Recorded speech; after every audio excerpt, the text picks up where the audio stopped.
Pramadita, saya Syafarina Natania. Pada kali ini, saya akan menemani kalian dalam beberapa menit ke depan. Nah, nantinya saya akan berbincang-bincang dengan narasumber, pastinya bermanfaat bagi kalian semua, terutama remaja pelajar seperti saya ya. Jadi keep on stay tune teman-teman.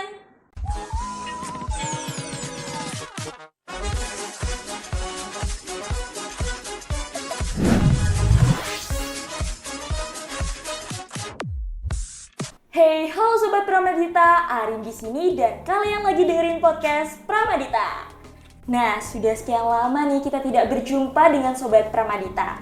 Kalian pasti kangen dong dengan konten-konten yang memotivasi kalian dari tim Pramadita Podcast. Nah, hari ini kita kedatangan tamu yang luar biasa nih teman-teman. Pastinya juga hebat. Kalian pasti penasaran dong dengan siapa sih tamunya? Selamat datang Kak Gilang selaku coach tim futsal dari SMP Negeri 1 Giri. Mohon maaf.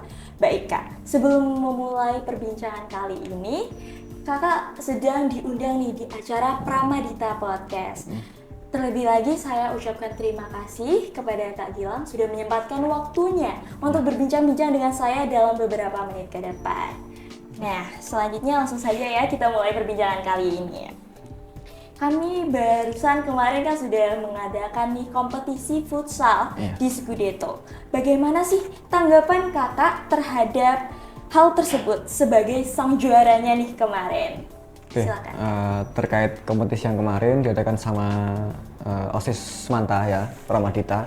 Jadi tentunya sangat baik sekali di mana turnamen atau event tersebut difokuskan ke jenjang sekolah menengah pertama.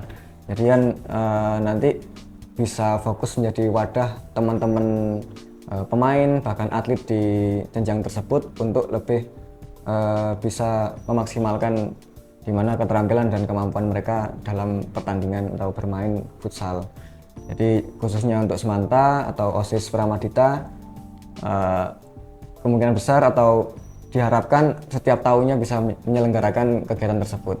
Jadi bisa menjadi wadah bahkan bisa dikatakan scouting untuk teman-teman yang di SMP bisa lanjut ke jenjang yang lebih tinggi, terutama di Semanta nih kan terkenal sama tim futsal yang hebat ya. Jadi bisa mungkin jadi tolak ukur atau harapan ke depan bagi teman-teman pemain SMP kalau misalkan emang fokus atau ingin lebih giat dalam event futsal, kegiatan futsal, bisalah nanti lanjut ke Semanta juga. Wah, jadi begitu ya Kak. Sebelumnya saya ucapkan terima kasih nih karena Kak Gilang juga sudah ikut berpartisipasi dalam kegiatan kemarin. Dan semoga bisa terus bergabung ya Kak di kegiatan kami. Ya. Nah, sekarang kita melenceng sedikit nih dari Kak Gilang pribadi. Nah, terkait karir Kak Gilang sendiri nih, bagaimana sih atau perjalanan Kak Gilang bisa jadi pelatih futsal di SMP Negeri 1 Giri? Silakan Kak, bisa diceritakan di Sobat Pramadita.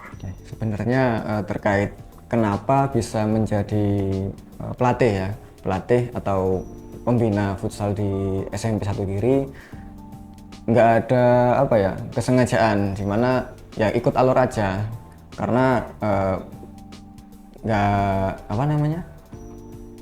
nggak direncanakan, dimana mulai tahun 2018 kebetulan rezekinya atau dapat amanah bisa ngajar di situ 2018. Jadi kebetulan ngajarin juga olahraga. Oke, terutama di bidang yang sering diikuti, ditekuni itu juga di sepak bola dan futsal. Nah, jadi dari pihak sekolah sendiri daripada cari orang dari luar, kenapa nggak memanfaatkan SDM yang ada? Jadi yang ada guru olahraga terutama yang di sekolah SMP 1 Giri kan macam-macam banyak. Kebetulan di futsal dan sepak bola ketika saya masuk langsung diamanai untuk pegang itu jadi pembina, terutama di futsalnya. Kalau di sepak bola mungkin ketika latihannya itu waktu ada kompetisi aja, kalau yang rutin lapangan juga mudah di futsalnya. Jadi perlahan mulai mengenal sama anak didik terutama yang mulai kelas 7 sampai kelas 9. Terbentuknya tim termasuk banyak juga alumni-alumni itu alhamdulillah bisa berpartisipasi lah di event-event, terutama kalau misalkan rezekinya juga bisa berprestasi. Intinya mendampingi dan mengantarkan aja. Kalau melatih mungkin teman-teman yang lain juga tahu, bisa dari HP, sekarang kan bisa melihat referensi juga dari luar pun, klub-klub juga bisa. Jadi lebih ke pendampingan aja, karena tingkat SMP itu kan lebih ke mencoba. Kalau spesialisasi bisa diteruskan ke jenjang selanjutnya. Jadi itu. Wah, gitu ya Kak, Ya. sangat menginspirasi sekali. Ternyata Kak Gilang tidak hanya menjadi pelatih tim futsal SMP Negeri 1 Giri, melainkan juga sebagai guru olahraga nih teman-teman. Ternyata di usia muda, Kak Gilang ini udah punya karir yang cukup matang ya. Terlebih lagi bisa mendidik anak remaja hingga berprestasi. Nah, selanjutnya gimana sih caranya Kak Gilang bisa menjadi pelatih futsal yang baik dan benar? Mungkin ada tips and tricks dari Kak Gilang sendiri buat memotivasi teman-teman pemain futsal yang menonton. Silakan Kak. Kalau pelatih itu kan sebenarnya punya metode yang beda-beda. Ya, beda-beda di mana bagaimana cara mereka melatih, terus bagaimana cara mereka menyamakan persepsi. Jadi dalam suatu tim, terutama di bidang futsal kan ada namanya pemain, pelatih, bahkan manajer dan yang sebagainya. Bahkan juga ada supporter kan kalau tingkat sekolah. Nah, jadi bagaimana caranya bisa menyatukan itu semua. Terkadang ada pemain atau pelatih yang karakternya nggak bisa jadi satu. Nah, jadi kalau di tingkat SMP sebenarnya berawal dari kelas 7. Kelas 7 di mana peralihan dari SD ke SMP itu kan kadang pembawaan dari SD-nya beda-beda. Jadi awal mula itu pastinya berawal dari ekstrakurikuler. Jadi kan banyak tuh ketika kelas 7 rame pasti. Kayak di Semanta mungkin kelas 10 ekskul futsal mungkin rame. Nah, jadi nanti dilihat perlahan pasti bakal berkurang karena persaingan juga pembelajaran nanti penerimaan dari masing-masing siswa bahkan atlet kan beda-beda. Jadi kalau saya pribadi lebih ke fokusnya ke kesenangan dulu. Jadi kalau misalkan teman-teman pemain bahkan atlet yang baru belajar sampai yang sudah mahir pun kalau sudah senang kan nanti berjalan enak. Nah, lebih gampang ngambil hatinya. Jadi kalau di jenjang SMP menurut saya agak sedikit gampang-gampang susah sih. Ya, gampang-gampang susah. Kalau misalkan dalam persaingan, misalkan nih ada kompetisi, otomatis kan nggak bisa semua ikut main. Jadi yang biasa diketahui sama teman-teman itu seleksi. Nah, seleksi, misalkan dari beberapa pemain harus diambil 12. Otomatis kan ada bahkan lebih banyak yang tidak bergabung, tersingkir. Jadi itu jadi motivasi. Misalkan memang yang sudah pernah masuk tim nanti merasa mereka, oh aku sudah masuk tim, nanti latihannya berkurang bahkan bisa tergantikan sama yang lainnya. Jadi motivasinya itu terkait untuk pendekatan emosional juga penting sih untuk di usia SMP. Kadang ada yang baper gitu kan, kalau baper dimarahin, kadang pelatih atau pembina itu kan nggak sadar ketika kata-katanya terlalu keras atau terlalu nggak enak hati. Jadi nanti perlahan berusaha mengetahui atau mengenali karakter pemainnya masing-masing. Jadi nggak bisa langsung disamakan. Nah, jadi gitu. Jadi gitu ya Kak, tips and tricksnya terutama dalam pengendalian emosional dari anak didik dari Kak Gilang. Nah, tadi kan udah bahas pelatihnya nih. Sekarang giliran ke pemainnya. Seperti yang sudah dikatakan dari Kak Gilang tadi, bahwasanya emang anak SMP ini bisa dibilang anak remaja yang masih labil nih. Nah, gimana sih cara Kak Gilang bisa ngadepin anak-anak SMP yang lagi masa remaja labil agar berprestasi gitu kan? Silakan. Kalau SMP ya, bicara ke SMP itu sebenarnya sudah ada pengetahuan dasar terkait olahraga. Jadi olahraga itu kan ada yang namanya keterampilan dasar, terus menengah sampai nanti berprestasi. Jadi kalau misalkan sudah ada dasarnya, lebih mudah untuk ke tahap selanjutnya. Tapi beda lagi, kadang ada juga pemain yang bahkan belum pernah terjun di cabang olahraga, ya cabang olahraga futsal itu. Tapi kadang kalau misalkan belajarnya lebih giat, pasti bisa menyaingi lah, menyamakan yang sudah terbiasa. Jadi kalau untuk anak-anak sendiri itu sebenarnya lebih ke apa ya? Ya tadi kembali lagi ke kesenangan dulu. Kalau sudah senang, mereka latihan giat, terus ketika mendapatkan kesempatan bertanding atau mengikuti kompetisi dimaksimalkan, kemungkinan besar untuk lebih progres ke depannya lebih baik juga, lebih besar juga. Wah, jadi begitu ya Iya. Kak. Nah terus kemarin kan SMP Negeri Solo Giri itu anak didik dari Kak Gilang sendiri kan menjadi sang juara nih di kompetisi futsal kemarin. Nah ada nggak sih porsi dan metode latihan apa yang kakak terapin ke anak didiknya? Silakan Kak.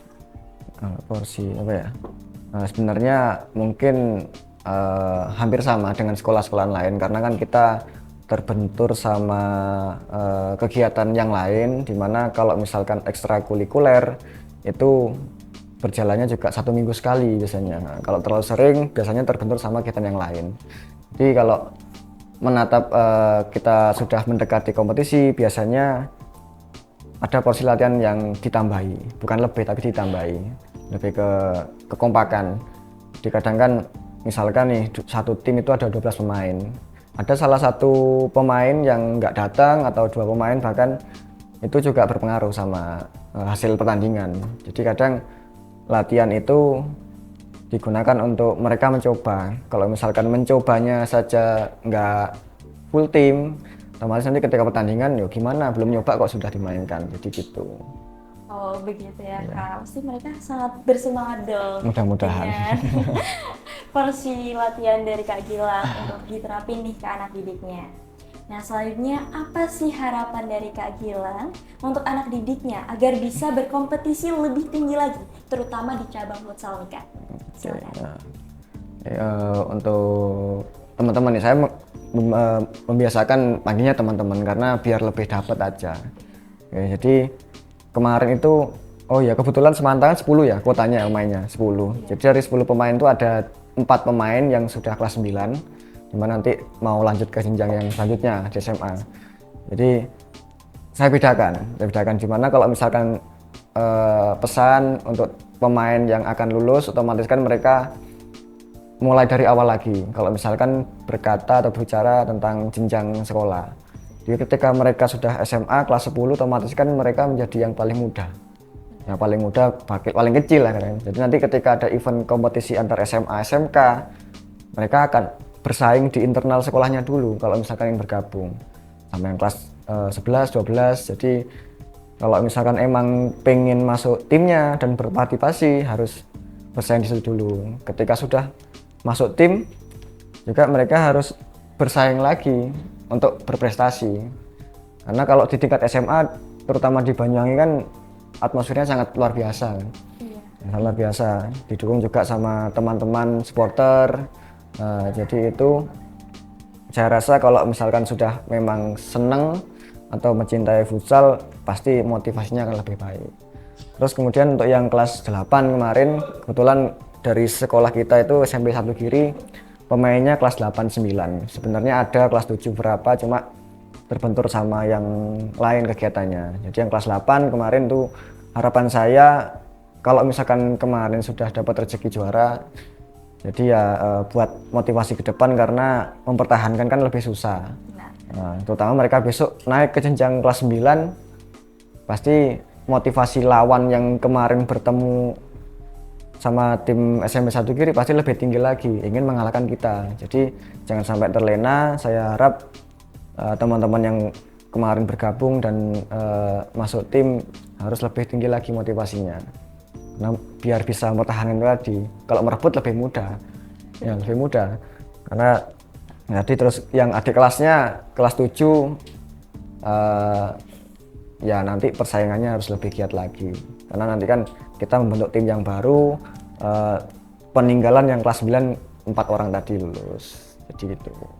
Wah, baik. Semoga harapan dari Kak Gilang yang sangat mulia itu bisa terwujud kelak ya teman-teman. Amin. Nah Kak, sudah tak terasa nih sudah di penghujung acara. Sebagai penutup, saya meminta sedikit motivasi dari Kak Gilang dong untuk Sobat Pramadita maupun yang menonton video kali ini. Silakan Kak. Terkait apanya? Terkait apapun itu, motivasi hidup atau... Aduh, kalau motivasi itu saya rasa bukan waktunya masih untuk saya. Jadi ya lebih ke saling mengingatkan aja. Jadi kalau kita konteksnya ke futsal, terutama di jenjang pendidikan atau sekolah ya.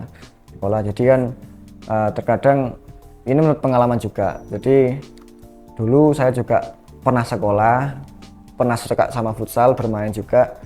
Jadi kalau misalkan memang menyukai atau mencintai futsal, saya harap terus belajar di mana perkembangan teknologi atau keterampilan futsal itu terus bertambah. Jadi kalau misalkan oke lah di Banyuwangi pernah merasakan juara antar sekolah atau klub, jangan cuma di situ aja. Jadi motivasinya kalau misalkan bisa di kabupaten, kita coba di luar Banyuwangi gitu. Jadi kalau misalkan hanya cukup di sini, eman-eman. Jadi cukup di situ aja. Ketika kita keluar kaget, misalkan di SMA lulus sampai misalkan kuliah nanti bakal kaget ketika ketemu sama pemain-pemain dari luar daerah. Jadi gitu aja. Wah, saya sangat terkesan nih dengan motivasi yang sudah diberikan dari Kak Gilang untuk Sobat Pramadita.